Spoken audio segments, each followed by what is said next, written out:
இப்போ நம்ம வீட்டு மரப்பொடி மசாலா ஐட்டம்லாம் நல்லா வறுத்து சுத்தமா நம்ம வீட்டுக்கு எப்படி செய்வோமோ அதே மாதிரி நாங்க செஞ்சு எல்லாருக்கும் கொடுத்துட்டு இருக்கிறோம். முருங்கை பொடி, பிரண்டை பொடி 500 சர்க்கரை இருந்தாலும் நார்மலுக்கு 100க்கு 100 கொண்டு வர்ற சர்க்கரை கண்ட்ரோல் பவுடர், நிறைய சத்துக்கள் நிறைந்த சத்து மாவு, செட்டிநாட்டு பிரியாணி மசாலா, பருப்பு பொடி, கருவேப்பிலை இட்லி பொடி, செட்டிநாட்டு சாம்பார் தூள், ரசப்பொடி, மாங்காய் ஊறுகாய், 12 விதமான மூலிகையை சேர்த்து காய்ச்சி எடுத்த ஹேர் ஆயில், ஆவார அரப்பு பொடி. இந்த பொருளெல்லாம் உங்களுக்கு வேணும்னா கீழே இருக்கிற வாட்ஸ்அப் நம்பருக்கு கேட்டு வாங்கிக்கோங்க. இப்போ நம்ம சேனலில் கிவ் அவே போயிட்டுருக்கு. இதில் கலந்துக்காதவங்க இந்த 3 ரூல்ஸை ஃபாலோ பண்ணி கலந்துட்டு வின் பண்ணுங்க. ஃபர்ஸ்ட் வந்து நம்ம சேனலை சப்ஸ்கிரைப் பண்ணணும். செகண்ட் 15 அக்டோபர் வரைக்கும் நம்மளோட கிவ் அவே நடக்கும். ஸோ அது வரைக்கும் வர வீடியோக்கு எல்லாம் கமெண்ட் பண்ணுங்க. தேர்ட், நம்ம போடுற வீடியோலேருந்து 2 கேள்வி கேட்போம். அதுக்கான பதிலை நீங்கள் வந்து மெயில் இல்லாட்டி வாட்ஸ்அப் பண்ணணும். இந்த 3 ரூல்ஸை ஃபாலோ பண்ணி நீங்களும் வின் பண்ணுங்க. எல்லாருக்கும் வணக்கம். இன்னைக்கு நம்ம வீடியோவில் என்ன பார்க்க போறோம்னா, அதாவது பழைய சாப்பாடு இருந்துச்சுன்னா அதை வேஸ்ட் பண்ணாமல் அதை என்ன பண்ணலாம் அப்படிங்கிறத இன்றைக்கி நம்ம பார்க்க போகிறோம். ஏற்கனவே வந்து பழைய சாப்பாட்டில் நான் வந்து நிறைய ரெசிபி நான் செஞ்சு காட்டியிருக்கிறேன். அதாவது மீதம் உள்ள சாப்பாட்டை நம்ம என்ன பண்ணலாம்னா, தண்ணி ஊற்றங்காட்டி புளி ஊற்றி வைக்கலாம், லெமன் ஊற்றி வைக்கலாம், மறுநாள் தாளிச்சிக்கலாம், இல்லை பழைய சோத்தை புளிஞ்சு போட்டு தாளித்து சாப்பிடலாம், இல்லை பழைய சோத்தில் வடகம் போடலாம், பழைய சோத்தில் உளுந்த வடை மாதிரி சூப்பராக இருக்கும், அது அந்த மாதிரி பண்ணலாம். அப்புறம் பழைய சோத்தில் தோசை செய்யலாம். நிறைய ரெசிபி நான் பண்ணி போட்டிருக்கிறேன். இன்னைக்கு அதே மாதிரி தான், அதாவது பழைய சாதத்தை வச்சு நம்ம என்ன பண்ண போகிறோம் அப்படிங்கிறத வீடியோவில் பார்க்க போகிறோம். பழைய சாப்பாட்டில் வடை, அதாவது பருப்பு வடை மாதிரி நம்ம செய்ய போகிறோம். இது ரொம்ப நல்லாயிருக்கும், ஈஸியாக அது ஒரு ஸ்நாக்ஸ் மாதிரி பண்ணி கொடுத்தலாம். அதுவும் நிறைய பேர் நினைப்பாங்க பழைய சாப்பாட்டில் வந்து எண்ணெய்லாம் உறிஞ்சுமோ வடை போட்டா அப்படின்னு நினைப்பாங்க. அப்படிலாம் இருக்காதுங்க. இது நீங்கள் வந்து பழைய சாப்பாட்டில் தான் போட்டாங்களா அப்படிங்கிற அளவுக்கு இருக்குது வடை. நல்லா முருகலாக, நல்லா கிறிஸ்பியாக, நல்லா சாஃப்டாக இருக்கும். ரெண்டாவது வந்து ரொம்ப ஈஸியான வேலை கூட. ஸ்கூல்லேருந்து குழந்தைங்க வந்தோடனே ஏதாவது திங்கிற கேட்குறாங்க பார்த்தீங்களா, பழைய சோறு எடுத்து போடுங்க. சாப்பாடும் உங்களுக்கு வேஸ்ட் ஆகாது, எந்த பொருளும் இல்லாமல் டக்குன்னு நமக்கு ஒரு வடையும் செஞ்ச மாதிரி இருக்கும். செஞ்ச மாதிரி இருக்கும், சாப்பிட்றதுக்கு நல்லா மொறுன்னு இருக்கும், உள்ளே நல்லா இருக்கும் சாப்பிட்றதுக்கு. இப்போ அதை நம்ம எப்படி செய்யறது அப்படிங்கிறது வாங்க பார்க்கலாம். அதுக்கு முன்னாடி நம்ம சேனலை நீங்கள் சப்ஸ்கிரைப் பண்ணாமல் இருந்தால் சப்ஸ்கிரைப் பண்ணி வச்சுக்கோங்க. பக்கத்தில் இருக்கிற ஆளுங்கிற பெல் பட்டன் அமைத்து வைங்க. இப்போ நம்ம பழைய சாப்பாட்டில் வடை செய்கிறதுக்கு பாருங்கள், இந்த கப்பால் 1 கப்பு பழைய சாதம் எடுத்துருக்குறேன். ஒரு மிக்சி சாரில் போட்டு அரைக்கணும். அதுக்கு முன்னாடி இந்த சாதம் எடுத்து அதே கப்பில் நான் 1 கப்பு பொட்டுக்கடலை எடுத்துருக்குறேன். இதை நல்லா அரைச்சிக்கலாம், நைஸாக அரைக்கணும். அரைச்சிக்கிட்டு வந்துடுறேன். பாருங்கள், நல்லா அரைச்சிக்கிட்டு வந்தாச்சு. இப்போ இது ஒரு பாத்திரத்துக்கு மாற்றிக்கலாம். இப்போ இது இருக்கட்டும். நம்ம அதுக்குள்ளார எண்ணெயை காய வச்சுக்கலாம். ஒரு பாத்திரத்தை அடுப்பில் வச்சுக்கோங்க, எண்ணெய் ஊற்றிக்கலாம். இது நல்லா காயட்டும். இப்போ அதே மிக்சி சாரில் நம்ம எடுத்து வச்சுருக்கிற இந்த பழைய சாதத்தை அரைச்சிக்கலாம். இதில் வந்து தண்ணியெல்லாம் ஊற்றக்கூடாது. நம்ம வந்து அதில் இருக்கிற அந்த தண்ணியே போதும் அரைக்கிறதுக்கு. இப்போ நான் அரைச்சிக்கிட்டு வந்துடுறேன். பழைய சாதத்தை பாருங்கள், நல்லா அரைச்சாச்சு. நம்ம அரைச்சி வச்சுருக்கிற இந்த பொட்டுக்கடலை மாவில் சேர்த்துக்கலாம். பெரிய வெங்காயத்தை, 1 வெங்காயத்தை பொடியாக வெட்டி வச்சுருக்கிறேன், அதை சேர்த்துக்கலாம்.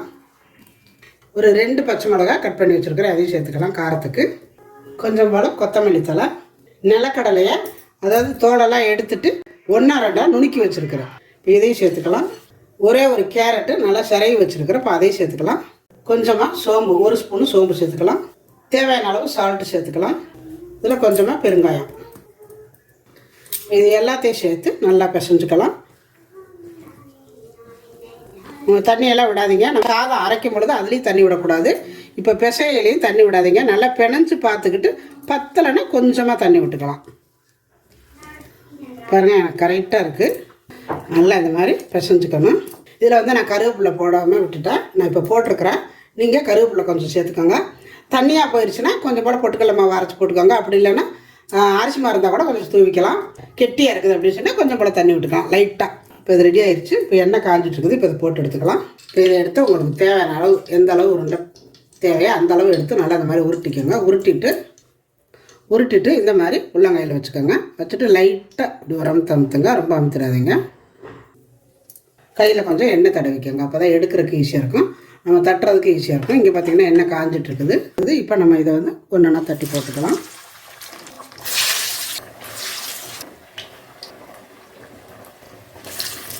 அடுப்பை வந்து ரொம்ப ஹீட் ஆக்கிறாதீங்க. எண்ணெய் வந்து நல்லா சூடாகிடுச்சுன்னா போட்டோடனே கறி போயிடும், உள்ளே வேகாது. அதனால் ஓரளவு எண்ணெய் ஓரளவு எண்ணெய் சூடானோடனே இதை போட்டுக்கோங்க. அதுக்கப்புறம் அடுப்பை வந்து மினிமமான ஹீட்டில் வச்சுக்கோங்க. ரொம்பவும் குறைச்சிடக்கூடாது, ரொம்பவும் கூட இருக்கக்கூடாது. பாருங்கள் எப்படி வருதுன்னு. அதாவது மண் சட்டியிலே போட்டு பொரிச்சு எடுக்கிறேன்.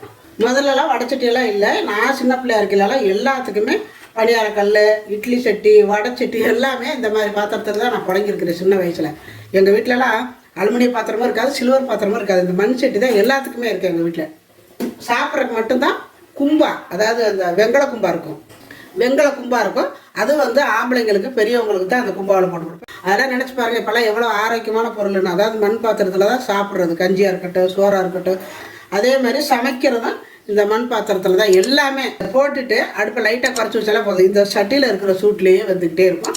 அழகாக இருக்கும். அதாவது வந்து ரொம்ப கறி போயிடாது, சீக்கிரம் வேகாமல் இருக்காது. ஏன்னா இதில் வந்து இருக்கிற சூட்லேயே வந்து மினிமமாக வெந்துக்கிட்டே இருக்கும். அது பாட்டில் நம்ம வந்து குறைச்சி வச்சாலும் கூட வச்சாலும் பயப்பட வேண்டாம்.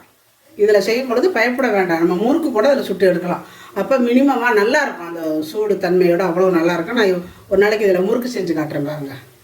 பாருங்கள், நல்லா வெந்துருச்சு. இந்த மாதிரி வெந்தாலே போதும். இப்போ நம்ம எடுத்துக்கலாம். எப்படி சத்தம் கேட்குது பாருங்கள். இந்த மாதிரி இருக்கணும். இப்போ இதே மாதிரியே எல்லாமே பொரிச்சு எடுத்துக்கலாம். வச்சுட்டு லைட்டாக அப்படி ப்ரெஸ் பண்ணுங்க. அது போட்டுக்கலாம் பாருங்க. இந்த மாதிரி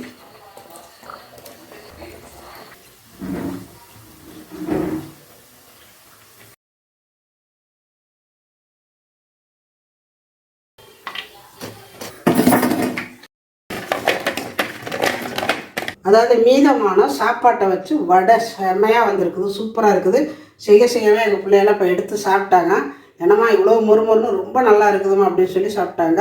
இப்போ நான் இதை ஒன்று எடுத்து பிச்சு காட்டுறேன் பாருங்கள். எவ்வளோ நல்லா மொறுமொறுன்னு எவ்வளோ சூப்பராக இருக்குன்னு. இப்போ எங்கள் பூர்ணி சாப்பிட்டுட்டு அம்மா மொறுமொறுன்னு இருக்குமான்னு சொல்லிட்டு போயிருக்கிறேன். உடச்சி அப்படி சரக்குன்னு சத்தம் கேட்குது. சாப்பிட்றதுக்கு அவ்வளோ நல்லாயிருக்கும், செமையாக இருக்கும். சுடுதுன்னா பாருங்க, நம்ம பருப்பு வடை, கடலை பருப்பில் வடை செய்வோம் பார்த்தீங்களா, அதே மாதிரி இருக்குது பாருங்கள். இதில் வந்து நம்ம கேரட் போட்டிருக்கிறோம், நிலக்கடலை போட்டிருக்கிறோம்.